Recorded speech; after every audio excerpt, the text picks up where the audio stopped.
Hey guys, hoping all is well with everyone. So in this video we're going to be continuing the read-along of the Secret Zoo, Traps and Specters, and we're going to be continuing today with chapter 57. So just as kind of a quick recap, in the last several chapters, all of the scouts were kind of in a different puzzling predicament. So Megan had used the Secret Zoo key to get into one of the classrooms, but is kind of trapped by the presence of a Sasquatch blocking her only exit from the classroom. And at the same time, Ella and Noah had escaped from the grasps of the Sasquatch on the playground and kind of ran in. They were in that crawl tube, and then the Sasquatch kind of split the crawl tube in half, and then they kind of met up with, I believe, Solana and Tamarin. And then Richie is currently still in the confines of his own locker, and he just was recently spotted by a Sasquatch in the halls of Clarksville Elementary.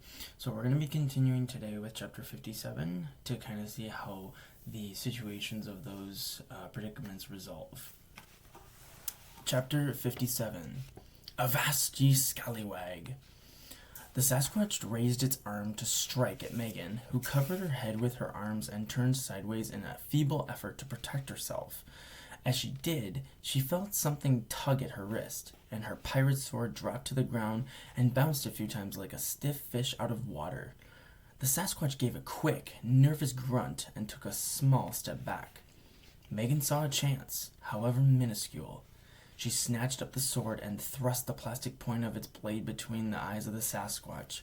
The monster gave another startled grunt and pulled back its head a few inches. "Avast, ye Scallywag!" Megan said, the words finding their own way under her tongue. The long sword trembled in her unsteady hand. The Sasquatch let out a slow, rumbling growl, its gaze shifting from Megan to the sword. Its nostrils twitched as it sniffed the air in front of the fake blade. It suddenly seemed uncertain about everything. Megan thrust the sword forward, causing the Sasquatch to jump aside and crumble the frame of a fallen desk. She stepped into the space she'd opened and steered herself around the front of Miss Sarah's desk, positioning the distant classroom door behind her. The Sasquatch turned as well, its gaze bouncing from Megan to the tip of the sword, which continued to hover inches in front of its face. A hint of hope raised the volume of Megan's voice. "Avast! Stay away, you filthy thing!" The Sasquatch clenched its fist, growled, but did nothing else. It believed in the danger of her sword. Megan retreated toward the door, carefully maneuvering around twisted steel and shards of laminate desktops. She stepped over books and notepads and half-empty boxes of colored pencils. The Sasquatch followed, crushing anything in its path. As it realized where she was headed, it flexed its outstretched arms and roared, raining spit all around. Megan tightened her grip on the sword and wagged its tip at the Sasquatch. "Don't!" she cautioned as she steered her way through the debris. "Just keep away." She crossed the remainder of the room, walking backward the whole time. As she moved through the doorway into the dimly lit hall, the Sasquatch did too. She turned toward the distant media center and headed that way. The Sasquatch followed, its hunched back dragging along the ceiling. Her rearward steps found a rhythm, and she moved more quickly, the Sasquatch growing more and more irritated. At the end of the hall, the beast cocked its arms and seemed ready to lunge forward. Megan stopped it by swinging her sword in a long arc. The Sasquatch dropped back on its huge heels. Megan again wagged the plastic blade, threatening more. She stepped into the two-story hallway in front of the media center. The Sasquatch seemed to circle her, but she kept it at bay by following its movements with the point of her sword. By the time Megan neared the lower L wing, the Sasquatch couldn't contain its rage any longer. It swung at Megan, who instinctively ducked. Though the blow missed her, it struck her sword. The Sasquatch pulled back its arm with a nervous snort and examined it. When it realized it wasn't injured, that Megan's sword wasn't a real weapon, It grabbed the plastic blade out of her grasp and cast it aside. As Megan turned to run, the Sasquatch seized the calf of her leg. Then, for Megan, Clarksville Elementary was overturned as she was lifted feet first into the air. Chapter 58. The Steel Confines of Locker 518. Richie stared through the vent at the shadowy eyes of the Sasquatch. At any moment, the beast might crush him. Richie had to do something. But what? He was trapped in the steel confines of his locker, with nothing but his books and his half-empty pocket of nerd gear. An idea struck him. His nerd gear. He fumbled through his shirt pocket and plucked out his squirt pen. He aimed the barrel at a slit in the vent and pressed the spring-loaded push button, and ink streamed into the Sasquatch's eyes. As the beast roared and reached for its face, Richie pushed open the locker, slamming the door against the monster's forehead.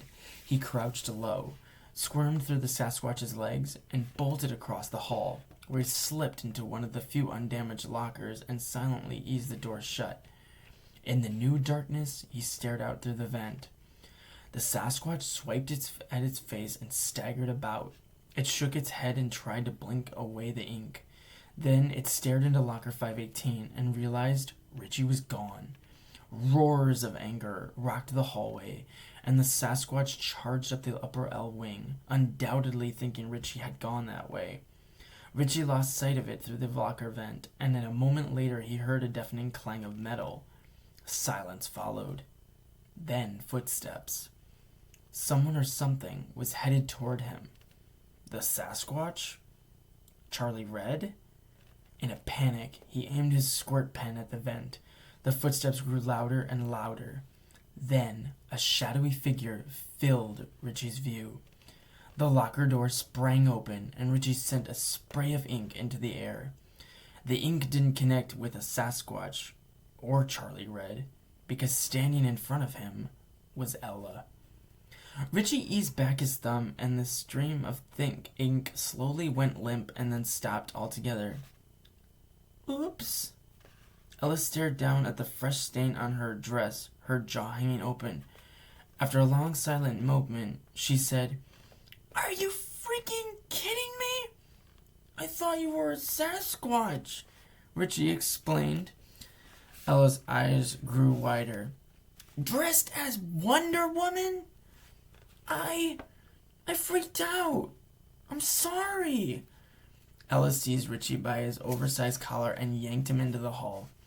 "Come on, doofus. You spent enough time in the lockers during the week." As they charged up the hall, Richie saw what had happened to the Sasquatch. The Descenders. Standing at the end of the upper L wing were Sam, Hannah, and Solana. Noah was there too. The Sasquatch lay in a heap beside a row of dented lockers. "Where's Megan?" Richie asked. "Don't worry," Ella said as they joined the other crossers. "Cameron's got it covered." Chapter 59. Megan and the Sasquatch. Megan dangled upside down in the air, her head near the knees of the Sasquatch. Out of nowhere, something suddenly coiled around the monster's waist. What looked like the body of a huge snake, Megan realized was a tail. Cameron's tail. The tail seemed to shrink on itself as it cinched tighter and tighter. The Sasquatch dropped Megan and grabbed and punched at the thing around its waist. Its monstrous body began to bulge in strange places. Within seconds, it spasmed, jerked, and abruptly went limp. The tail uncoiled and the beast slipped to the floor, where it lay dead, its spine undoubtedly broken. Then the tail slunk away from the scene and gathered in its normal position behind Cameron. Cameron stepped forward and offered his hand to Megan, who seized it and was hauled to her feet. She forced herself to look away from the dead Sasquatch, hoping she'd eventually forget the gruesome way its life had ended. "Where are the others?" she asked. Cameron didn't need to respond, because the other crossers charged up to them from the upper L wing. As they approached, Sam said, "Everyone all right?" The two of them nodded. "Anyone seen Charlie?" Tamron asked. Heads shook. Come on, Sam said. He's here somewhere. Let's get him before he isn't. Sam led the crossers along the glass wall of the media center and swung around a corner. Near the middle of the long hall was a room marked Maintenance and Electrical.